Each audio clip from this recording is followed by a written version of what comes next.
बाद में भागीरथ जी आए, उन्होंने तपश्चर्या की और तपश्चर्या करके गंगा जी को प्रसन्न कर लिया।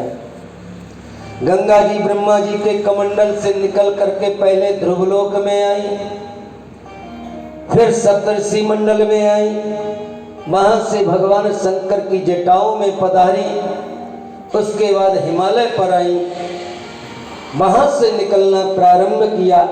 भगीरथ के साथ साथ गंगा जी पधारी, गंगा सागर में पहुंची, जहां पर सगर के पुत्रों की भस्म का गंगा जी का स्पर्श हुआ, उनको सद्गति प्राप्त हो गई। महापराक्रमी भगीरथ के वंश में राजा खटवांग हुए, फिर दीर्घबाहु हुए, फिर महाराज रघु हुए, रघु के अज हुए और अज के महाराज दशरथ हुए। महाराज दशरथ परम तेजस्वी महापराक्रमी चक्रवर्ती सम्राट हैं। तीन रानियां होने पर भी कोई पुत्र संतान नहीं थी। और महाराज दशरथ के मन में एक बार बड़ी ग्लानि हुई।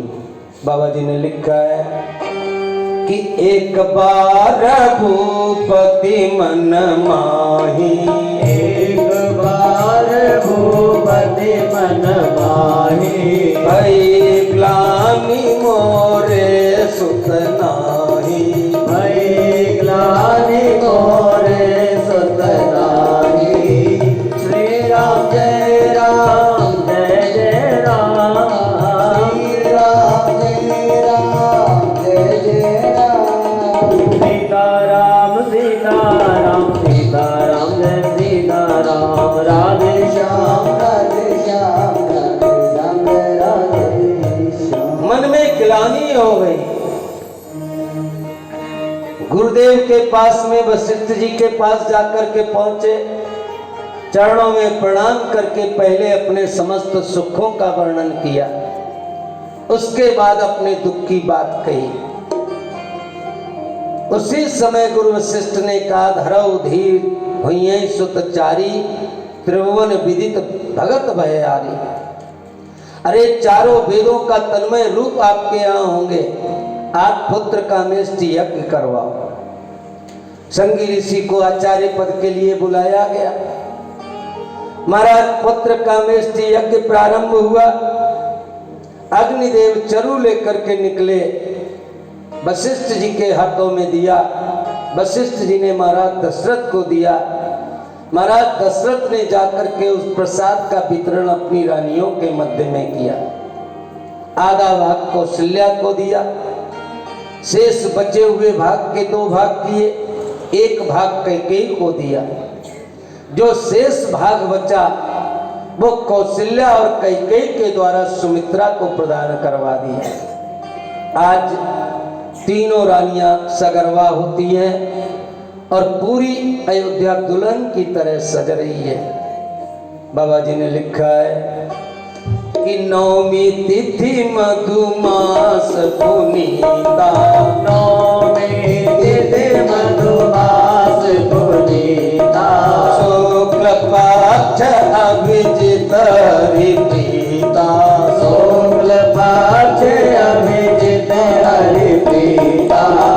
श्री राम जय राम जय जय राम, श्री राम जय राम जय जय राम।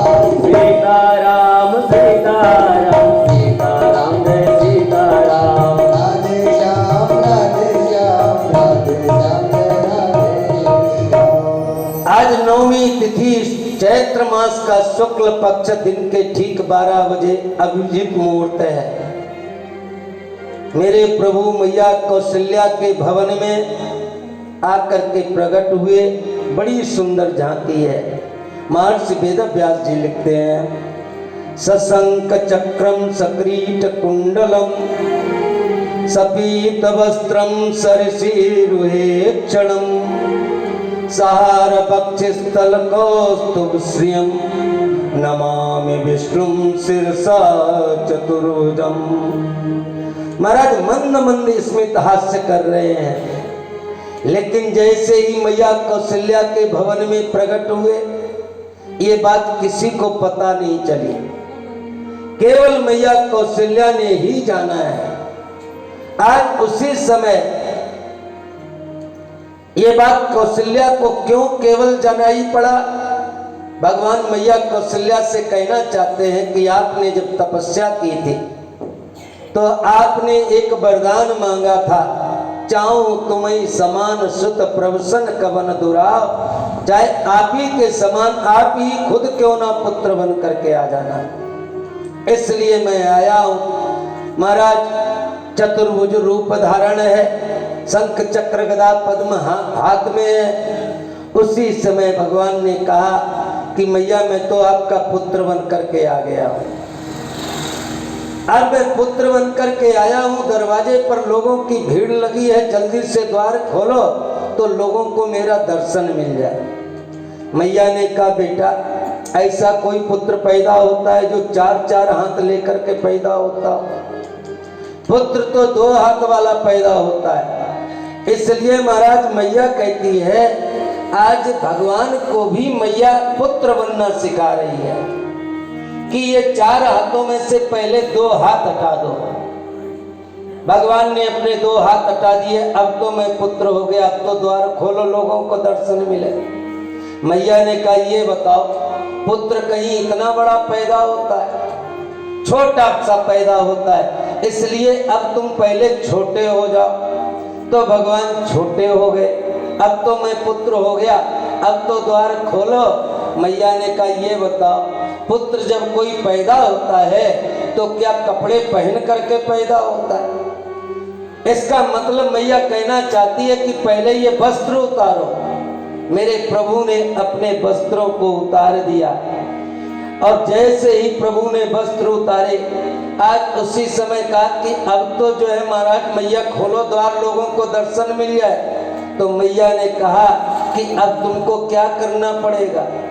माता पुनि बोली सोमति डोली तजहु तात रूपा की जय शिशुलीला प्रियसीला जय सुख परम रूपा।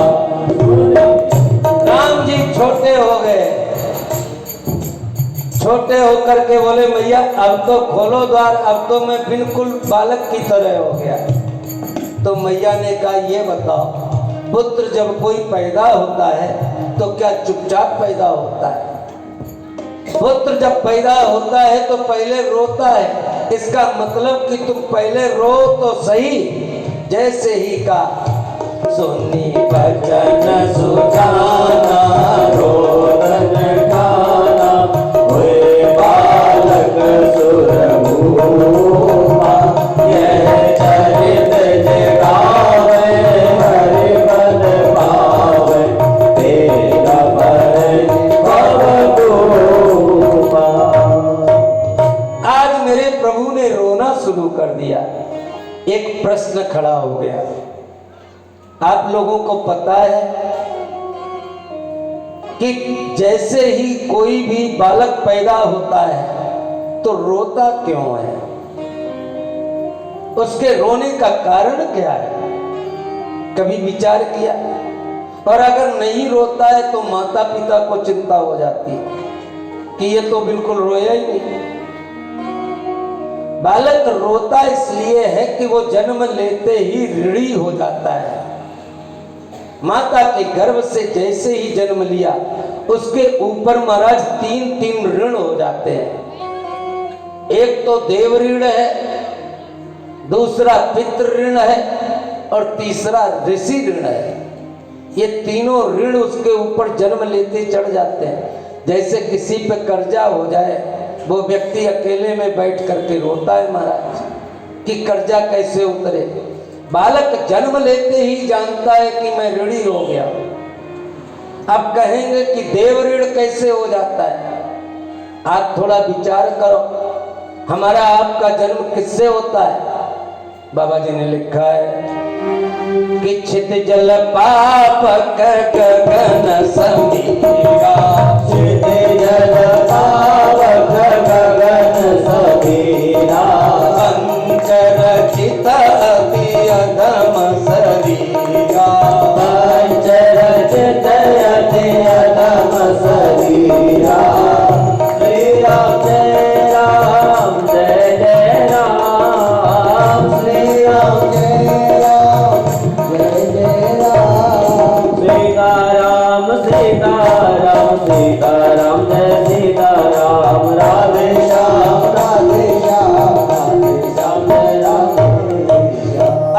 देखें ये पंच तत्व जो हमारे पास हैं, इन पांचों तत्वों के देवता हैं। क्षिति के देवता गणेश जी हैं, जल के देवता शंकर जी हैं, पावक के देवता सूर्य भगवान हैं, और गगन के देवता विष्णु भगवान हैं, और वायु की देवता मां पार्वती जी हैं। इसका मतलब जब इन पांच तत्वों से मेरा जन्म हुआ तो इन पांच देवताओं के हम ऋणी हो गए। दूसरी बात, ऋषि ऋण कैसे है? क्योंकि आज जो भी मेरे गोत्र होते हैं वो ऋषियों ने मुझे प्रदान किए, हम उन्हीं की संतान माने जाते हैं, इसलिए उनका ऋण मेरे ऊपर हो जाता है। और तीसरी बात, पितृ ऋण, माता पिता के संयोग से मेरा जन्म होता है, इसलिए मैं उनका भी ऋणी होता हूँ। बालक जन्म लेते ही इसी कारण से रुदन करता है, और जैसे ही मेरे प्रभु ने रोना शुरू किया तो महाराज वो आवाज महलों के अंदर गई, और बाबा जी ने लिखा है कि सुन से सुरुदन परम पिय पानी, सुन से सुरुदन परम प्रिय वाणी, संभ्रम चली आई सब रानी, संभ्रम चले आए सब रानी। श्री राम जय राम जय जय राम, श्री राम जय राम जय जय राम, सीताराम सीताराम सीताराम जय सीताराम, राधे श्याम राधे श्याम राधे श्याम जय राधे श्याम। आज जैसे ही रोने की आवाज सुनी, कैकेयी और सुमित्रा आदि रानियां भी दौड़ करके वहां पर आ गई महाराज। और जैसे ही थोड़ा सा समय बीता, कैकेयी महारानी ने एक पुत्र को जन्म दिया, सुमित्रा महारानी ने 2 पुत्रों को जन्म दिया। महाराज दशरथ को सूचना मिली, महाराज दशरथ ब्रह्मानंद में डूब गए। आज उसी समय महाराज ब्रह्मानंद में डूबे हुए राजन ने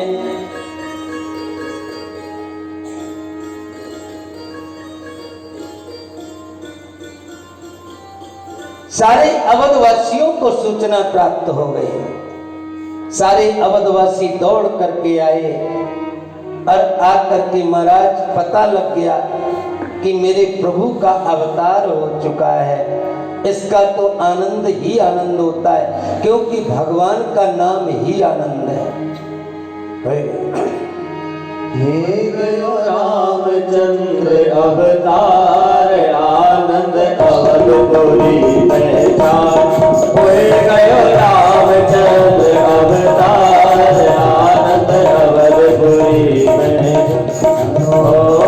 आनंद अवधपुरी में छायो, आनंद अवधपुरी में छायो, आनंद अवधपुरी में छायो, आनंद अवधपुरी में छायो, आनंद अवधपुरी में छायो। होए गयो रामचंद्र अवतार, आनंद अवधपुरी में छायो। होए गयो रामचंद्र अवतार, आनंद अवधपुरी में छायो। जय हो।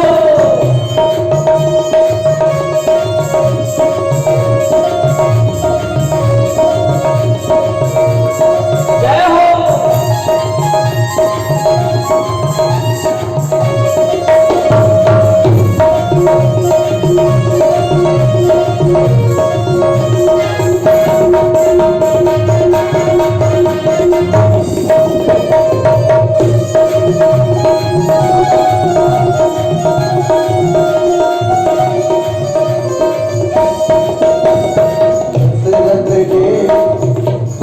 दशरथ ने पुण्य जो कीनो, दशरथ ने पुण्य जो कीनो, अवतार राम ने लीनो। दशरथ ने पुण्य जो कीनो, अवतार राम ने लीनो। आए आए भूमि उदाहरण हार,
सुख बहुत